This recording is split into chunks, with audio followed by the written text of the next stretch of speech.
자, 운동영양학 이번 시간에는 물에 대해서 알아보도록 하겠습니다. 아마 이번 시간이 비대면 수업 중에서는 마지막 시간이 아닌가 그런 생각이 드네요. 이번 학기 그 비대면 수업 받느라 너무 고생이 많았고 이 내용들을 계속해서 반복해서 보시면서 충분히 자기 것으로 소화를 시켰으면 좋겠습니다. 자, 우리가 이제 6대 영양소를 지금 공부하고 있는데 마지막으로 이제 물이죠. 물은 이제 잘 알다시피 수소 두 분자와 그리고 산소로 결합되어 있는 것이 물이죠. 탄수화물, 지방, 단백질, 인체 대사에서 최종적으로 뭐가 만들어지냐면 수소와 결합을 해서 결국 물 두 분자를 만들어내는 것이 우리 인체의 대사다. 뭐 이렇게 생각하시면 될 것 같아요. 자, 여러분 잘 아시고 있는 것처럼 물은 우리 인체의 구성 성분 중에 몇 퍼센트를 담당하고 있냐면 70%를 담당을 하고 있어요. 우리가 보통 식사를 2주 동안 하지 않아도 견딜 수 있거든요. 그런데 여러분 물은 하루 이틀만 굶어도 아마 그 생명에 지장을 초래할 만큼 굉장히 그 인체를 구성하는 중요한 요소예요. 그래서 물은 특별한 에너지를 가지고 있지는 않지만 우리 생명에 필수적으로 중요한 요소이기 때문에 6대 영양소에 포함을 시키지 않나 그런 생각이 들었습니다. 자, 운동 영양학에서 물이라는 것은 어떤 의미를 가지고 있을까? 일반적인 환경이 아닌 운동이라고 하는 그런 환경에서 생각을 해야 될 것이 물이 아닌가 그런 생각이 들었어요. 일반 영양에서는 물을 어떻게 섭취해야 된다 이런 것은 아니죠. 단순히 이게 탈수가 일어나지 않도록 물을 섭취하는 것이 운동 영양에서 일반 영양학에서 다루는 것이고, 또 물이 여러 가지 어떤 그 인체 기능들이 있잖아요.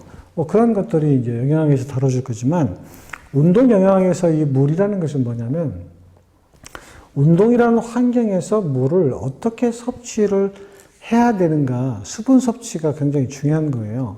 그래서 제가 예전에 그 ACSM에서 권장하는 수분 섭취 요령에 대해서 설명을 드린 적이 있는데, 간단하게 요약하면, 운동하기 2시간 전에 200cc의 물을 2컵, 1시간 전에 1컵, 그렇죠?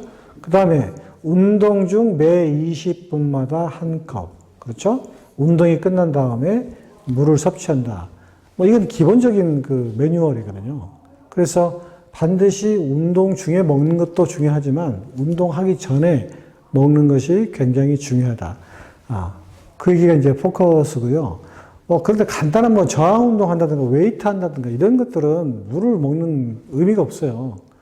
크게 물이 운동하는데 지장을 주는 게 아니기 때문에 여기서 말하는 것은 가장 중요한 키포인트는 뭐냐면 1시간 이상 운동을 할 때 1시간 이상 운동할 때 물을 어떻게 섭취해야 되는가 이거에 대해서 얘기하는 거거든요. 그래서 단순하게 웨이트 한다든가 그 다음에 가볍게 뛰기를 한다든가 체조한다든가 이런 것은 아무 의미가 없고 1시간 이상 땀 흘리는 운동을 지속했을 때 경기력 수행도 높이고 또 인체 해도 없고 또 회복도 빠르게 할 수 있는 그런 물 마시는 방법이다 이렇게 생각하시면 되고, 이것도 1시간 이내의 운동을 할 때는 일반적인 물을 마시는 것이 가장 적합한 거예요. 스포츠 드링크 이런 거 필요 없고 일반적인 물이 가장 좋습니다. 하지만 여기서 문제가 되는 것은 1시간 이상 운동을 할 때 과연 어떻게 물을 마시는가가 굉장히 중요한 거거든요. 그래서 1시간 이상 운동을 할 때는 반드시 무슨 음료를 먹으라고 하냐면 전문적인 용어로는 글루코스 폴리머라고 표현해요. 글루코스 폴리머. 글루코스는 여러분 포도당이죠. 포도당, 폴리머라는 것은 중합체, 즉 물과 포도당이 합쳐진 음료를 글루코스 폴리머라고 표현하는 거예요.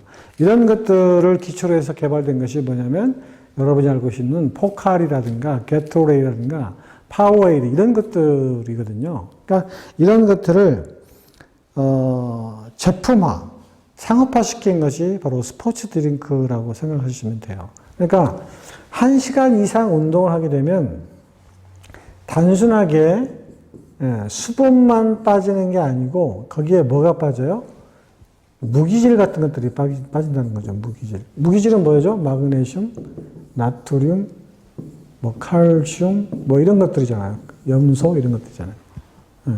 이런 것들이 우리 인체에 뭘 조절했냐면 산염기를 조절했던 것들이거든요. 그러니까 이런 것들이 운동을 해서 땀으로 배출이 되게 되면 산염기가 균형을 잃게 되고 결국 몸은 산성화돼서 피로해진다는 거죠. 근데 1시간 이상 운동을 하게 되면 우리가 저장되어 있던 에너지를 다 써버리는 상황이 되는 거예요. 그래서 1시간 이상 계속해서 운동하려면 에너지도 제일 보충을 해줘야 되거든요. 그래서 반드시 에너지를 보충하기 위해서 글루코스, 포도당이 들어가 있는 음료를 같이 섭취해 주는 것이 에너지 보충에도 좋고, 그 다음에 빠진 수분도 보충해 줘서 회복이 빠르다. 이렇게 되는 거예요.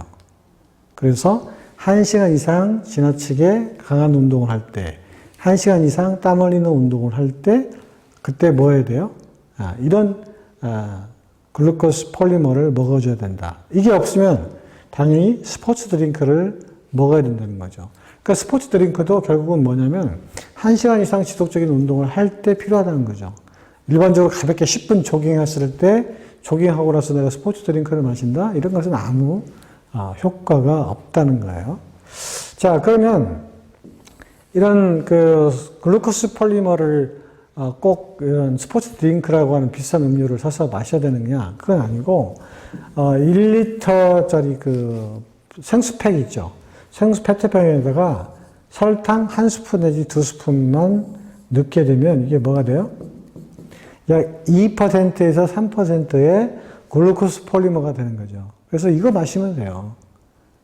비싼 스포츠 드링크 사 먹을 필요 없이 그냥 이렇게 간단하게 제조해서 먹으면 똑같은 역할을 할 수 있다는 거죠. 스포츠 드링크하고 크게 차이가 나지 않는다. 뭐 이런 것들을 여러분이 좀 물과 관련돼서 알아두시면 좋지 않을까, 그런 생각 들었습니다. 자, 그 다음에 한 가지 더 여러분도 아셔야 될 것이, 사우나에서 땀을 빼는 그런 일들을 많이 하죠. 과연 사우나에서 땀을 빼는 것이 과연 어떤 효과가 있을까? 또 운동했을 때 흘리는 땀과 사우나에서 흘리는 땀과는 또 어떤 차이점이 있을까? 한번 생각해 본 적이 있는지 모르겠네요. 자, 사우나를 통해서 흘리는 땀의 성분과 운동을 해서 흘리는 땀의 성분은 좀 다르다고 이렇게 얘기를 하고 있습니다. 즉, 무슨 얘기냐면, 사우나라는 것은 인위적인 거잖아요. 즉, 사우나라고 하는 더운 환경에 있을 때 체온 상승을 억제시키기 위해서 우리 인체 내에서 생리적으로 땀이 배출되는 거죠. 그래서 체온을 떨어뜨리려고 하는 어떤 항상성 기전에 의해서 생기는 현상이 바로 땀이고, 운동에서 흘리는 땀은 뭐냐면 우리가 인체에 에너지 대사가 일어나는 거죠. 세포 내에서 에너지 대사가 이루어지면서 최종적으로 뭐가 만들어져요? 물이 만들어진다고 했잖아요. 그 물이 혈액 속으로 방출되고 혈액에 의해서 다시 땀으로 배출되는 거. 그러니까 결국 이 사우나의 땀은 체온을 낮추기 위해서, 체온을 떨어뜨리기 위해서 생기는 기전의 땀이고, 운동에 의해서 생긴 땀은 우리 몸에 생긴 노폐물을 어느 정도 제거해 가면서 생기는 땀이라고 생각하시면 되는 거죠. 그래서 사우나의 땀과 운동했을 때의 땀은 어떤 차이가 있냐?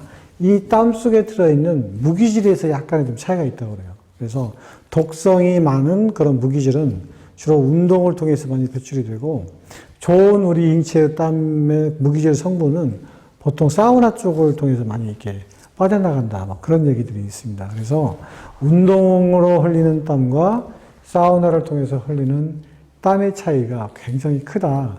뭐 이런 것도 가벼운 상식으로 여러분이 좀 알아두시면 좋지 않을까요? 자, 그 다음에 한 가지만 더 설명하고 끝내도록 하겠습니다. 여러분, 물하고 그 다음에 소금이라는 거 한번 생각해 볼 필요가 있는데, 여기서 말하는 이 소금이라는 것은 소금 정제를 뜻하는 거예요. 단단한 알갱이로 만들어진 소금이죠. 우리가 보통 여름철에 땀 흘리는 운동을 많이 한다든가 그럴 때 어떻게 하죠? 소금을 한 모금 입에 넣고, 그다음에 물을 이렇게 따라서 고르르 마시죠. 제가 그 젊었을 때 그 군대 갔을 때도 각개전투라는 그 훈련이 있잖아요. 엄청 힘든데, 여름에 막 각개전투 하고 나오면 막 땀이 막 범벅이 되거든요. 그때 이제, 그 나트륨 그 결핍, 이런 것들을 그 막기 위해서 그 소금을 이렇게 한 묶음 뭐 입에 털어 넣어주는 거 있거든요. 막 굵은 소금 같은 거 있잖아요. 자, 그런데 이 소금 정제를 알갱이채로 섭취하는 것은 굉장히 해롭다고 그래요. 특히 이제 운동선수들이 여름에도 소금 같은 거 이렇게 먹고 막 물 먹고 이런 현상들이 있는데, 자, 첫 번째 그렇게 소금을 먹게 되면 어떻게 되냐면 식도를 다 손상을 입어요. 그 거친 소금 알갱이가 식도를 자극을 해서 식도를 다 이렇게 상하게 만드는 그런 현상이 있어서 절대로 정제로 섭취를 하면 안 된다는 것이 첫 번째 요인이고, 두 번째는